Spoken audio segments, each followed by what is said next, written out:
He had the power. He had the patch. Clay Morrow wasn't just another biker. He was the architect of an empire built on fear, brotherhood, and control. He had the respect of killers, the love of a queen, and the loyalty of a club that would bleed for him. But in the outlaw world, loyalty is fragile. Respect fades. And power? It rots from the inside. This is not a story about a hero. This is a story about a king who thought he was untouchable, until everything and everyone turned on him. This is Clay Morrow, the man who lost everything.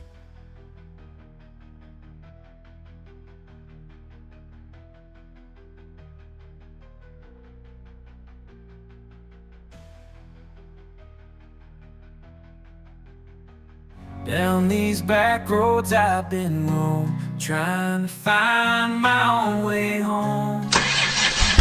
Long lost in this world so wide, searching for a place to lay my pride.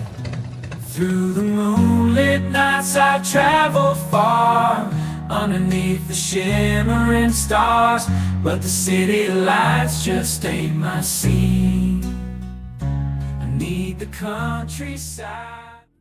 From the first time we see him, Clay Morrow owns the room. He's not the loudest voice, but the heaviest presence. SAMCRO's clubhouse is his kingdom, and the men in it, soldiers, disciples, pawns, depending on the day. Clay was part of the original First Nine. He helped build the club with John Teller. But where John saw brotherhood, Clay saw opportunity. He believed in survival, and in doing whatever it takes to protect what's his. His rules were simple: handle business with steel, protect the club, and crush any threat before it gets close. He married Gemma, not just the club's matriarch, but a power broker in her own right. Together they were a mafia in leather, ruthless, bonded, untouchable. At his peak, Clay was the boss, the father figure, and the shield. The club didn't question him. The town feared him, but absolute control always comes at a price. John Teller dreamed of a club that stood for freedom. Clay, he wanted a club that owned the streets, and that conflict, vision versus control, shaped everything that followed. Clay pushed SAMCRO into guns, into alliances with cartels, into wars they weren't ready for. He told himself it was for the club, for survival, but in truth, it was for control, for relevance, for keeping his grip on a kingdom that was starting to shake. And then came Jax, the prodigal son, the future that Clay couldn't manipulate. Jax found his father's letters, the truth, that Clay had buried a man's dream and built a throne over his corpse. And that throne, it was beginning to rot. The club was evolving. The next generation wanted change. Clay just wanted to keep the chair, but when a leader fears the future, he starts fighting ghosts, and ghosts don't bleed.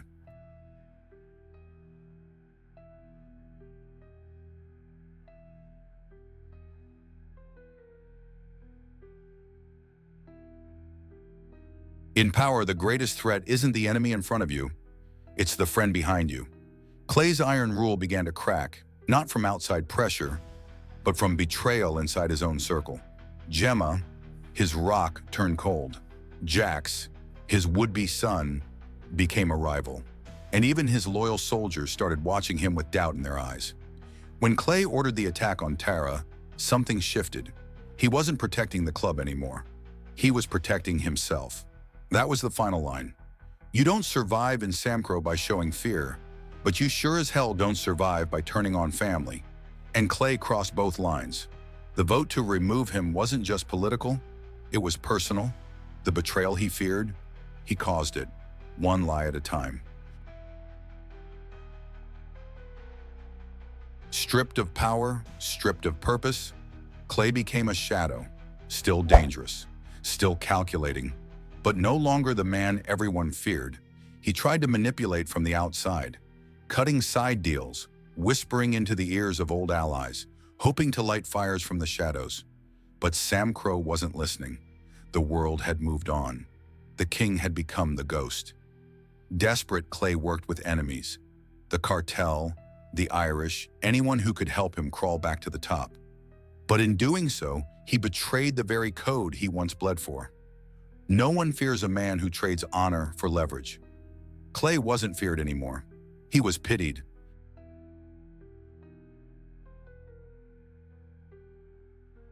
In the end, Clay Morrow didn't die on the road.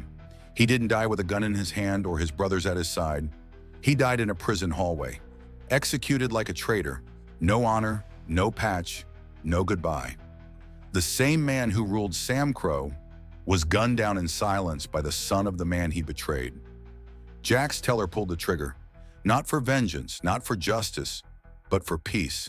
Clay's death wasn't just a reckoning, it was a cleansing. And that's how men of power fall, not with a scream, but with a silence that echoes longer than their rule.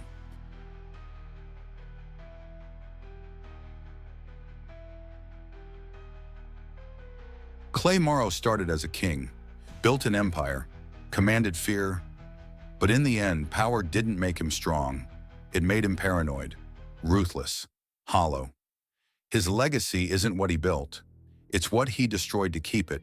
He ruled SAMCRO like a god, but even gods get old. The day he looked at his trembling hands and feared he'd never ride his Harley again, that was the day the Reaper started whispering. Because for men like Clay, the roar of the engine isn't just freedom, it's identity. And when that fades, so does the man. He is a warning to every man who thinks control is the same as respect, to every leader who rules through fear instead of loyalty. Clay Morrow didn't lose to Jax, he lost to himself. And that's the truth about power. It never really belongs to you. It just waits for the moment to Down turn. these back roads I've been roam, trying to find my own way home. Long lost in this world so wide, searching for a place to lay my pride. Through the moonlit nights I travel far, underneath the shimmering stars, but the city lights just ain't my scene. I need the countryside where I can dream. I'm finding my way back home to the place